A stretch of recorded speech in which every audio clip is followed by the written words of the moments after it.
ભારતનો ઇતિહાસ અનેક વીરોની ગાથાથી ભરેલો છે, પણ જ્યારે વાત સ્વાભિમાનની આવે ત્યારે એક જ નામ ગુંજે છે: મહારાણા પ્રતાપ. 9 મે 1540ના રોજ મેવાડની પવિત્ર ધરતી પર એક એવા સિંહનો જન્મ થયો જેણે ક્યારેય કોઈની ગુલામી સ્વીકારી નહીં. કુંભલગઢના વાદળ મહેલમાં જન્મેલા પ્રતાપના પિતા મહારાણા ઉદયસિંહ અને માતા જયવંતાબાઈ હતા. માતાએ જ તેમને રામાયણ અને મહાભારતની વાર્તાઓ સંભળાવીને વીરતાના પાઠ ભણાવ્યા હતા. પ્રતાપ મહેલ કરતાં મેવાડના જંગલોમાં વધુ સમય વિતાવતા. ત્યાં તેઓ ભીલ લોકોમાં કીકા નામે લોકપ્રિય થયા. આ જ સમયે તેમણે પહાડોમાં યુદ્ધ કરવાની કળા એટલે કે ગેરિલા વોરફેર શીખી, જે પાછળથી અકબર સામે ખૂબ કામ લાગી. તે સમયે મુઘલ સલ્તનત પોતાનો વિસ્તાર વધારી રહી હતી. ચિત્તોડગઢ પર જોખમ હતું. પ્રતાપે જોયું કે કેવી રીતે તેમના પૂર્વજોએ ધરતી માટે બલિદાન આપ્યું. અહીંથી જ તેમના મનમાં મેવાડની रक्षाનો संकल्प जाग्यो. पिछले भाग में हमने देखा कि कैसे कुंभलगढ़ की पहाड़ियों में एक शेर का जन्म हुआ. प्रताप अब किशोर अवस्था से युवावस्था में प्रवेश कर चुके थे, लेकिन ये समय उत्सव का नहीं बल्कि चुनौतियों का था. उत्तर में मुगल बादशाह अकबर अपनी ताकत बढ़ा रहा था और उसकी नज़र मेवाड़ की स्वतंत्रता पर थी. प्रताप का शरीर वज्र के समान था. इतिहास कहता है कि उनका भाला 81 किलो का और उनका कवच 72 किलो का था. उनकी कदकाठी और आंखों में चमक ऐसी थी कि दुश्मन भी थर-थर कांपते थे. उन्होंने केवल राजसी ठाट-बांच नहीं बल्कि एक साधारण सैनिक की तरह जंगलों में रहकर कठोर जीवन जीना चुना. मेवाड़ के अंदर सब कुछ ठीक नहीं था.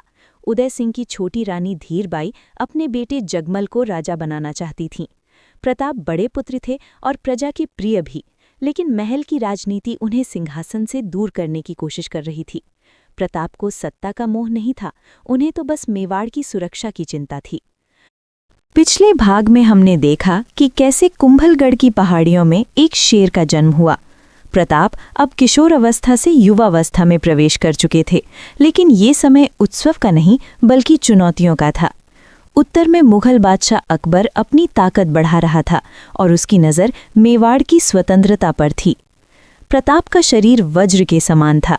इतिहास कहता है कि उनका भाला 81 किलो का और उनका कवच 72 किलो का था. उनकी कदकाठी और आंखों में चमक ऐसी थी कि दुश्मन भी थर-थर कांपते थे. उन्होंने केवल राजसी ठाट-बांच नहीं बल्कि एक साधारण सैनिक की तरह जंगलों में रहकर कठोर जीवन जीना चुना. मेवाड़ के अंदर सब कुछ ठीक नहीं था. उदय सिंह की छोटी रानी धीरबाई अपने बेटे जगमल को राजा बनाना चाहती थीं. प्रताप बड़े पुत्र थे और प्रजा के प्रिय भी, लेकिन महल की राजनीति उन्हें सिंहासन से दूर करने की कोशिश कर रही थी. प्रताप को सत्ता का मोह नहीं था, उन्हें तो बस मेवाड़ की सुरक्षा की चिंता थी. 1567 में जब अकबर ने चित्तौड़गढ़ पर घेरा डाला, तब मेवाड़ ने भारी बलिदान दिया. हजारों राजपूतों ने केसरिया किया और वीरांगनाओं ने जौहर. चित्तौड़ के पतन ने प्रताप के हृदय में एक ऐसी आग जला दी जो कभी नहीं बुझी. उन्होंने शपथ ली कि जब तक चित्तौड़ आज़ाद नहीं होता वो महलों का सुख त्याग देंगे. चित्तौड़ के पतन के बाद मेवाड़ का केंद्र अब गोगुंदा बन चुका था. 1572 की होली का दिन था. जहां पूरा देश रंग खेल रहा था, मेवाड़ शोक में डूबा था. महाराणा उदय सिंह का निधन हो चुका था. प्रताप के कंधों पर अब पूरे मेवाड़ का भार था, लेकिन सत्ता का रास्ता कांटों भरा था. उदय सिंह अपनी छोटी रानी के प्रभाव में आकर जगमल को उत्तराधिकारी घोषित कर गए थे, लेकिन मेवाड़ के सामंत जानते थे कि मुगल आंधी को सिर्फ प्रताप ही रोक सकते हैं. कृष्णदास चुंडावत और ग्वालियर के राजा रामशाह तोमर ने हस्तक्षेप किया. जगमल को सिंहासन से उतारा गया और प्रताप को मेवाड़ का रक्षक चुना गया. 28 फरवरी 1572 को प्रताप का राज्याभिषेक हुआ, लेकिन उन्होंने उत्सव नहीं मनाया. उन्होंने भरी सभा में प्रतिज्ञा ली, जब तक चित्तौड़ आज़ाद नहीं होगा मैं सोने चांदी की थाली में नहीं पत्तलों पर खाऊंगा, कोमल शैया पर नहीं घास पर सोऊंगा. ये केवल एक राजा की शपथ नहीं थी, ये एक राष्ट्र का संकल्प था. राजा बनने के बाद प्रताप ने महलों को त्याग दिया. वे जंगलों में गए और भीलों को अपना भाई बनाया. उन्होंने साधारण जनता को योद्धा बनाया. प्रताप ने अपनी सेना में गोरिल्ला युद्ध नीति का प्रशिक्षण शुरू किया. अब मेवाड़ तैयार था उस बादशाह से टकराने के लिए जिसने लगभग पूरे भारत को झुका दिया था. जून 1576 की झुलसती गर्मी। अकबर ने मेवाड़ को झुकने के लिए अपने सबसे बड़े सेनापति आमेर के राजा मानसिंह को भेजा। मुगलों के पास 80,000 की विशाल सेना थी, जबकि प्रताप के पास मात्र 20,000 वीर राजपूत और भील योद्धा। युद्ध निश्चित था और स्थान चुना गया हल्दी घाटी। जैसे ही युद्ध शुरू हुआ, मेवाड़ी वीरों ने हर हर महादेव के नारे के साथ मुगलों पर कहर बरपा दिया। प्रताप अपनी नीले घोड़े चेतक पर सवार होकर सीधे मानसिंह के हाथी की ओर बढ़े। चेतक ने अपने पैर हाथी के मस्तक पर टिका दिए और प्रताप ने भाले से प्रहार किया। जब मुगलों ने प्रताप को पहचानकर घेर लिया, तब सादड़ी के झाला मन्ना ने देखा कि मेवाड़ का सूरज संकट में है। उन्होंने प्रताप का मुकुट और छत्र स्वयं धारण कर लिया, ताकि मुगल उन्हें प्रताप समझकर उन पर हमला करें और असली महाराणा सुरक्षित निकल सकें। ये मेवाड़ के इतिहास का महानतम बलिदान था। युद्ध के मैदान से निकलते समय चेतक गंभीर रूप से घायल था। फिर भी उसने 22 फीट चौड़ा नाला छलांग लगाकर पार किया। की नाला पार करते ही चेतक ने अपने स्वामी की गोद में दम तोड़ दिया। हल्दी घाटी का युद्ध अनिर्णायक रहा, लेकिन इसने साबित कर दिया कि मेवाड़ की तलवार झुकेगी नहीं। पूरे मेवाड़ का हल्दी घाटी के युद्ध ने मेवाड़ को लहूलुहान कर दिया था। किला हाथ से जा चुका था और मुगलों ने चप्पे चप्पे पर पहरा लगा दिया था, लेकिन महाराणा का हौसला नहीं टूटा। उन्होंने महलों के ऐश्वर्य को त्याग कर अरावली के जंगलों को अपना घर बना लिया। कृष्णदास अब शुरू हुआ एक ऐसा संघर्ष जिसने प्रताप को लोकनायक बना दिया। जगमल को मेवाड़ के राजा अब गुफाओं में सो रहे थे। न राजसी भोजन था, न मखमली बिस्तर। भीषण गर्मी, कड़ाके की ठंड और मूसलाधार बारिश, लेकिन प्रताप और उनके परिवार ने सब कुछ झेला।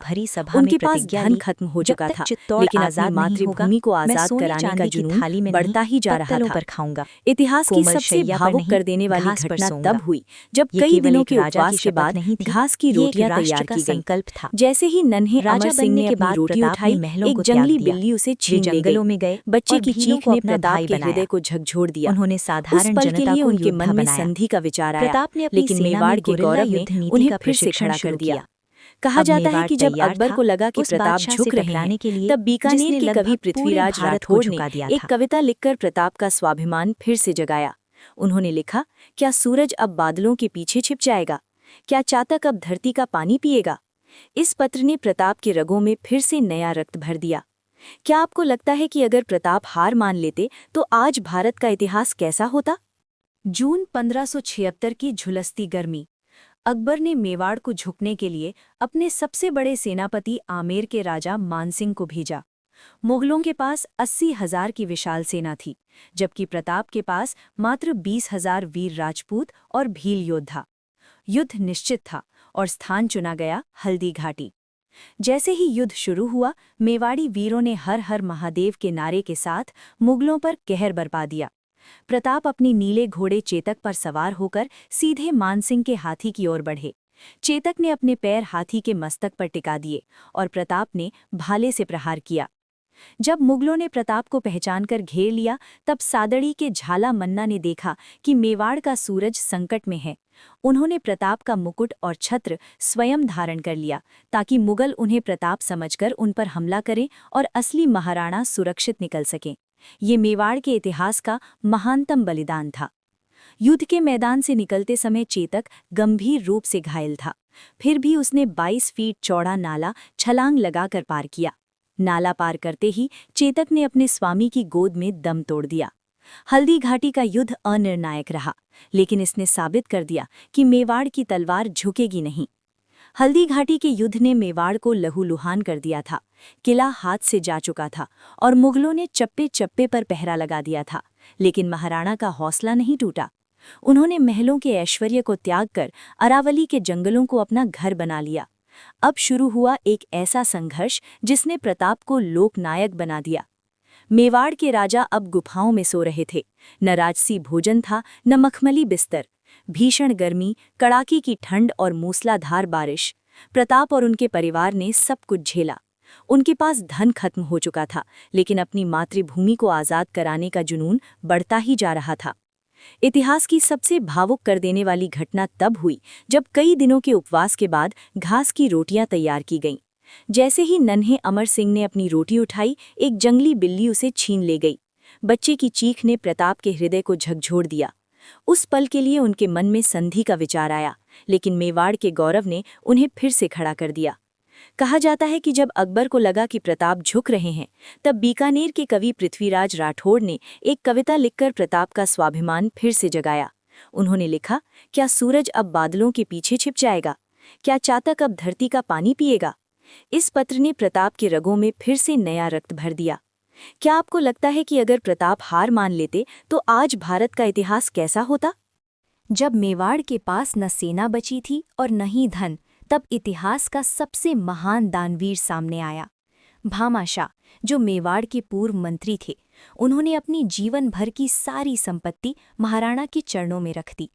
ये इतना धन था कि 25,000 सैनिकों का खर्च 12 वर्षों तक उठाया जा सकता था। भामाशाह की मदद से प्रताप ने फिर से बिखरी हुई शक्ति को एकजुट किया। अब उनके पास संसाधन थे। उन्होंने अपनी सेना को गुरेला युद्ध, छापामार पद्धति में निपुण बनाया।